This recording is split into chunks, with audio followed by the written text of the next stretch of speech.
नमस्कार तपाईँ सम्पूर्णहरूलाई।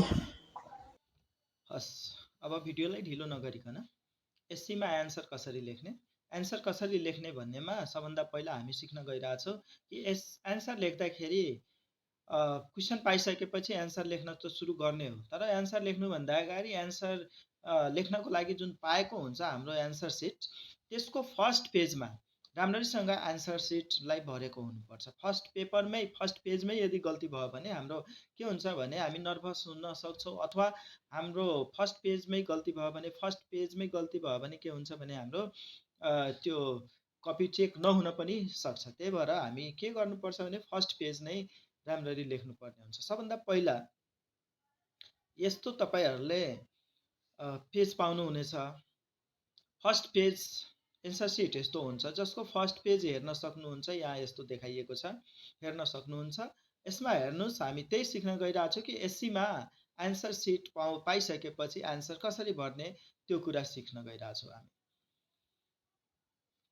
तपाईँले पाउनुभएको एन्सर सिट यस्तो हुनेछ, यस्तै खाली ठाउँ हुनेछ र यहाँ अब एन्सर सिट कसरी भर्ने त्यो कुरा हामी गर्न गइराखेका छौँ। सबभन्दा पहिला एन्सर सिट भर्दाखेरि दुई साइड देख्न सक्नुहुनेछ। यहाँ भरेर पनि देखाइएको छ, हेर्न सक्नुहुन्छ। यसबाट हेरेर पनि सिक्न सक्नुहुन्छ। सँगसँगै म यहाँ डिस्क्राइब पनि गरिदिरहेको छु, बताइ पनि दिइरहेको छु, सिकाइ पनि दिइरहेको छु। सिक्नु होला, ध्यान दिएर हेर्नु होला। दुई खण्ड देख्नुहुन्छ। एउटा खण्ड लेफ्ट र राइट भनेर म सम्बोधन गर्छु। लेफ्ट साइड त्यहाँ हेर्न सक्नुहुन्छ तपाईँहरू, हेर्नुभयो होला। त्यहाँ लेखिएको छ यो खण्डमा केही पनि नलेख्नु होला। साँच्चै ठिक छ, त्यहाँ केही नलेख्नु होला। फेरि त्यहाँ केही लेख्नुभयो भने हुँदैन, ठिक, गल्ती हुन्छ। त्यो तपाईँको लागि होइन, त्यो खण्ड तपाईँको लागि होइन। राइट साइड हेर्नु होला एकछिन।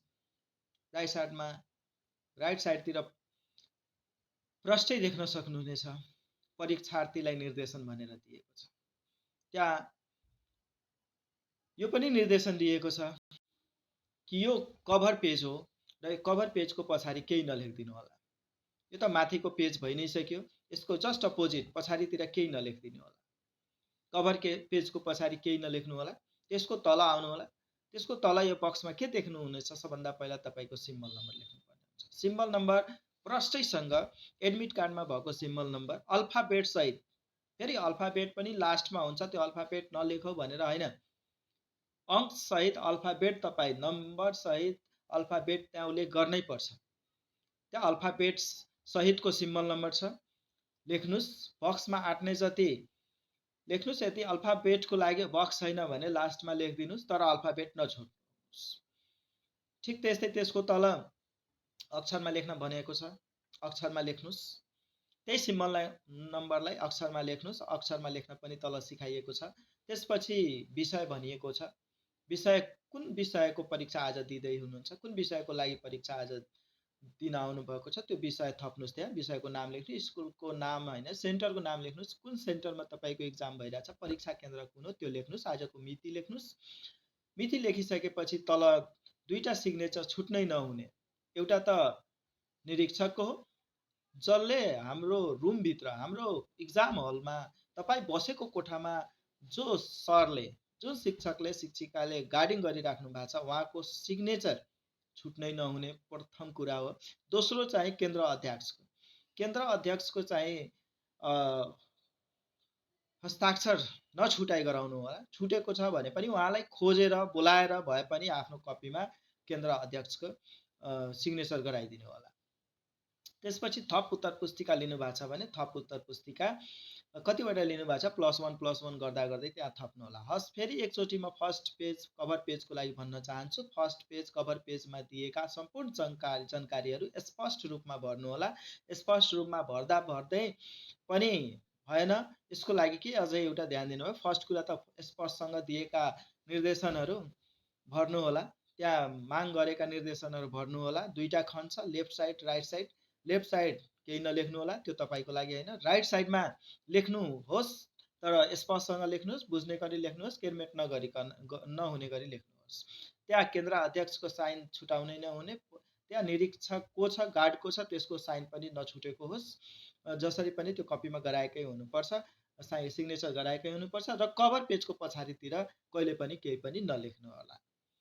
कभर पेजको पछाडि नलेखिदिनु होला। अब भिडियोलाई अगाडि बढाउन चाहन्छु। विशेष गरी यो जुन हामी कुरा गर्यौँ, डिस्कसन गर्यौँ, यो कभर पेज र एससीमा कभर पेजमा के लेख्ने, कसरी लेख्ने, के लेख्दा के हुन्छ, के नलेख्दा के हुन्छ भन्ने कुरा हामी जानिसक्यौँ। अब चाहिँ हाम्रो अगाडिको भिडियो के को बारेमा छ भने विशेष गरी इङ्ग्लिस सब्जेक्ट र इङ्ग्लिस सब्जेक्ट सँगसँगै अरू पनि विषयमा पनि यो तरिकाले लेख्नुभयो भने तपाईँको इक्जाम पेपर जुन तपाईँले पाउनु भएको छ, एन्सर सिट पाउनु भएको छ, त्यो एकदम सुन्दर स्पष्ट देखिन्छ र इक्जामिनर जसले तपाईँको कपी चेक गरिरहेछ, परीक्षक हो जसले कपी तपाईँको चेक गर्नुहुन्छ, उहाँले खुसी भएर मार्क बढी त दिनु हुँदैन, तर पनि खुसी भएर तपाईँको कपी काट्नुहुन्छ, चेक गर्नुहुन्छ र चाहिएको मार्क त्यहाँ उपलब्ध गराउन सक्नुहुन्छ। त्यही भएर आफ्नो कपीलाई सुन्दर चित्तिक्क परेको बनाउन चाहनुहुन्छ भने यहाँ बताइएका कुराहरूलाई ध्यान दिएर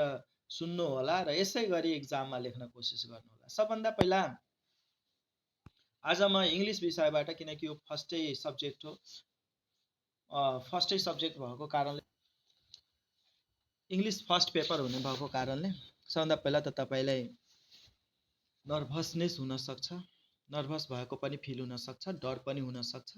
नडराउनुहोस्, नडराइकन इक्जाम दिनुहोस्। इङ्ग्लिस विषयमा एन्सर लेख्ने तरिका हामी सिक्छौँ। एउटा सिकिसकेपछि अरू विषयमा पनि त्यस्तै गर्नु होला, त्यही हिसाबले इक्जाम दिनु होला। तपाईँको इक्जाम राम्रो बित्नेछ, त्यसको शुभकामना पनि छ तपाईँहरूलाई। सबभन्दा पहिला इङ्ग्लिस विषयमा तपाईँहरूलाई 10वटा प्रश्नहरू सोधिएको हुनेछ। क्वेसन नम्बर 1, 2, 3 गर्दा गर्दै 9, 10 सम्म दिएको हुन्छ।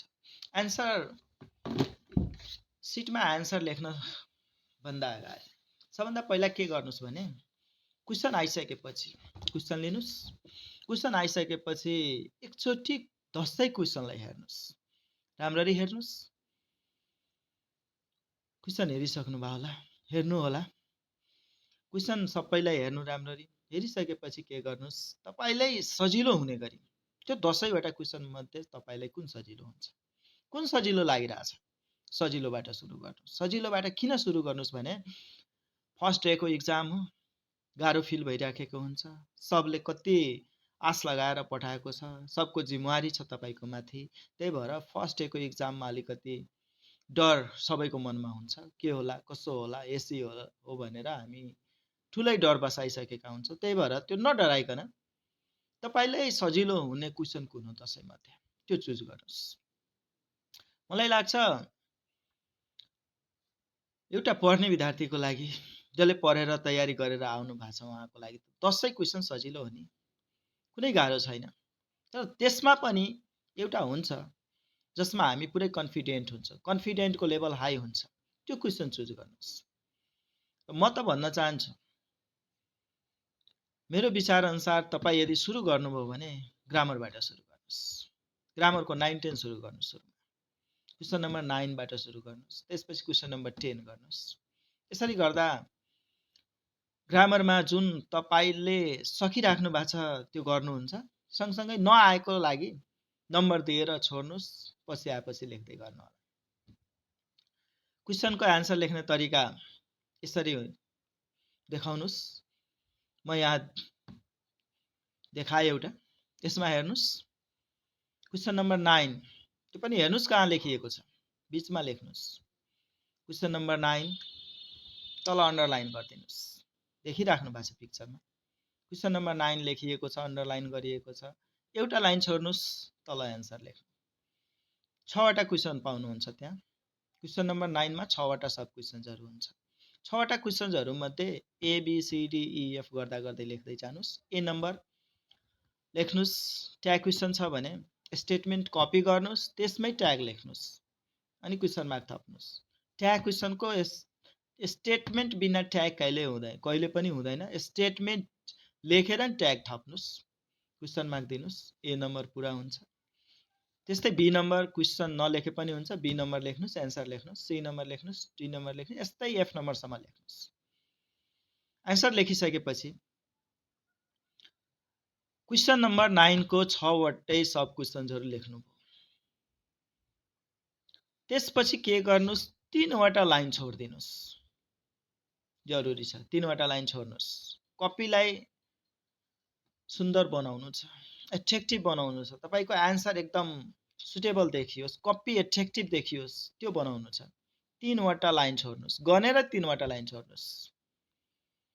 क्वेसन नम्बर 9 लेख्नुभयो। त्यसपछि क्वेसन नम्बर 10 सुरु गर्नुस्। क्वेसन नम्बर 10 त्यस्तै लेख्नुस्। क्वेसन नम्बर 10 एउटा अन्डरलाइन गर्नु तल, एक लाइन छोडेर फेरि ए बी सी डी गर्दै अथवा 1 2 3 4 गर्दै क्वेसनमा के दिएको छ, ए बी सी डी दिएको छ, 1 2 3 दिएको छ, रोमनमा फर्स्ट सेकेन्ड दिएको छ, के दिएको छ त्यो अनुसारको नम्बरिङ दिनुस्। याद राख्नुस् क्वेसन नम्बर 10 को लागि कहिले पनि 2 लाइनमा एन्सर, सानो सानो एन्सर हो भने 2 लाइन गरेर एउटै लाइनमा दुईटा एन्सर लेख्ने कोसिस गर्नुस्। 10 लाइनमा 10 वटा एन्सर लेख्नुस्।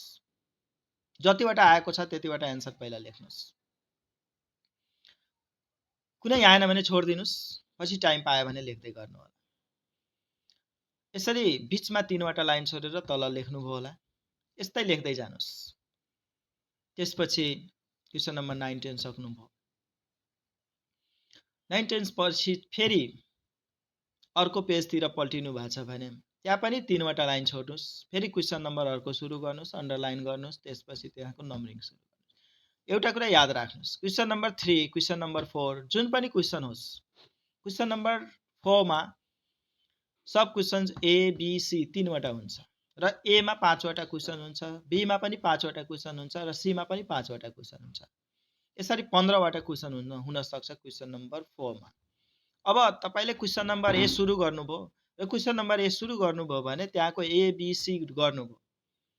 फेरि त्यहाँ अर्को question number 1, question number 9, question number 10 सुरु नगर्नुस्। क्वेसन नम्बर 4 सुरु गर्नु भएको छ भने क्वेसन नम्बर 4 को ए नम्बर सँगै त्यसपछि बी नम्बर, त्यसको 5 वटा सक्नुस्। त्यसपछि सँगै त्यसको क्वेसन नम्बर 4 को सी को पनि 5 वटा सक्नुस्। जुन पनि क्वेसन सुरु गर्नु भएको छ त्यसको कन्टिन्यू सबै सब क्वेसन्सहरु लाइन बाइ लाइन गर्नुस्। यो हैन कि क्वेसन नम्बर 4 को ए यहाँ छ भने क्वेसन नम्बर 4 को बी अर्को पानामा गइहालोस्, लेखिदिनुस्। त्यस्तो गल्ती कहिले नगर्नुस्। एक ठाउँमा आन्सर लेख्ने कोसिस गर्नुस्। त्यसपछि हाम्रो कुरा हुन्छ क्वेसन नम्बर 9 र 10 लेखिसकेपछि कुन लेख्ने होला। क्वेसन नम्बर 9 र 10 लेखिसकेपछि तपाईलाई कुन सजिलो लागिरहेछ। क्वेसन नम्बर 1 हुन सक्छ, सिन प्यासेज हो। क्वेसन नम्बर 2 सिन प्यासेज हो, त्यो पनि सजिलो छ, गर्न सक्नुहुन्छ। क्वेसन नम्बर 5 6 सिम्पल छ, त्यो पनि गर्न सक्नुहुन्छ। क्वेसन नम्बर 7 8 पनि सिम्पल छ, सिम्पल लाग्न सक्छ तपाईहरुलाई, त्यो पनि गर्न सक्नुहुन्छ। मेरो राय अनुसार क्वेसन नम्बर 3 र 4 अनसिन प्यासेज हो, त्यो लास्टतिर गर्दा राम्रो हुन्छ। किन हो भने अनसिन प्यासेजमा एकचोटी तपाई पस्नुभयो भने, एकचोटी पढ्न सुरु गर्नुभयो भने, यदि तपाईसँग समय छ भने सुरुमै गरिराख्नु भएको छ भने, यदि सुरुमै क्वेसन नम्बर 3 र क्वेसन नम्बर 4 गरिराख्नु भएको छ, अनसिन प्यासेज रिड गरिराख्नु भएको छ, तपाईसँग टाइम प्रशस्तै छ भने त्यो प्यासेज पढ्नमा तपाईको यति नै टाइम खर्च भइहाल्छ, यति नै टाइम तपाईले स्पेन्ड गर्दिनुहुन्छ कि पछि आउने क्वेसनमा पनि, आइराखेको क्वेसनमा पनि, एकदम सम्झिराखेको क्वेसन पनि छुट्न सक्ने सम्भावना हुन्छ। त्यही भएर क्वेसन 3 र 4 लास्टमा गर्ने कोसिस गर्नु।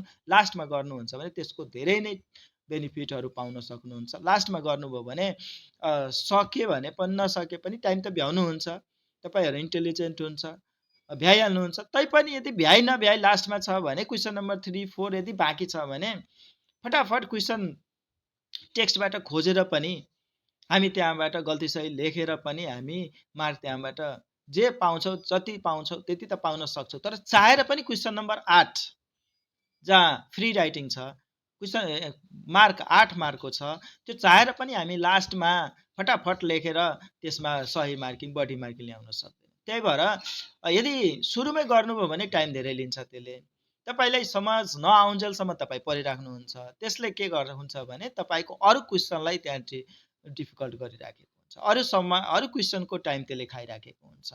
अनि यसरी यदि तपाईले आफ्नो क्वेसनमा भएको क्वेसनको आन्सर आफ्नो कपीमा, आन्सर सिटमा राम्ररी लेख्दै जानुभयो भने आशा छ तपाईले एक्जाममा लेखेको क्वेसन, पेपरबाट क्वेसन जुन लेख्नु भएको छ त्यो कपी एन्सर सिटले परीक्षकलाई खुसी तुल्याउनेछ र तपाईँको एन्सर सिटमा भएको एन्सरले तपाईँको mark A grade A plus ल्याउन सफल ए अथवा ए प्लस जरुर ल्याउँछ होला। यति आशा राख्दै आजको भिडियो म अन्त गर्न चाहन्छु। फेरि पनि एससीको लागि तपाईँहरूलाई धेरै धेरै शुभकामना। नमस्ते।